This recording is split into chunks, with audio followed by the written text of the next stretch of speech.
எனக்கு தெரிஞ்சு ருத்ராஜ் கேக்வாதுக்கு அப்புறம் எந்த ஒரு யங்ஸ்டருமே டீம்ல வந்து ப்ளூம் ஆகல. 2020 அந்த டேர்ம்ஸ்ல மேபி கேக்வாத் வந்திருந்தாலுமே யோசிச்சு பாருங்க, கிட்டத்தட்ட 5 வருஷம் ஆயிடுச்சு. யாரா ஒரு யங்ஸ்டர் ஃப்ரம் சிஎஸ்கே ஏன்னா ஒவ்வொரு டீம்லயுமே they are fully dependent on youngsters. பிடிக்கிறாங்க, ஸ்கவுட்டிங் பண்றாங்க, அங்க போறாங்க, இங்க எல்லா பக்கம் போற எங்கெங்கயோ மூல முட்கள் தான் பிடிச்சி கூட்டு வராங்க. ஆனா இப்ப சிஎஸ்கே எப்படி இருக்குதுன்னா, லைக் கண்ணு முன்னாடியே இருக்கிறாங்க, அத்தனை யங்ஸ்டர்ஸ் டீமுக்குள்ளேயே நிறைய பேர் இருக்கிறாங்க. ஆனா ஏன் வந்து they are not trusting youngsters தெரியல.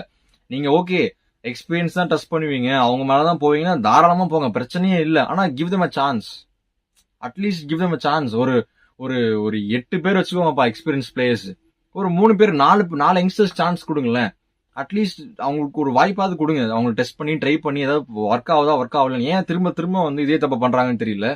எனக்கு மைக்கசி இந்த இவ்வளவு மேட்ச் தோத்ததுக்கு அப்புறம் ஒரு இன்டர்வியூ கொடுத்திருந்தாரு, அதுவும் எனக்கு ரொம்ப காண்டு வர மாதிரி தான் இருந்துச்சு.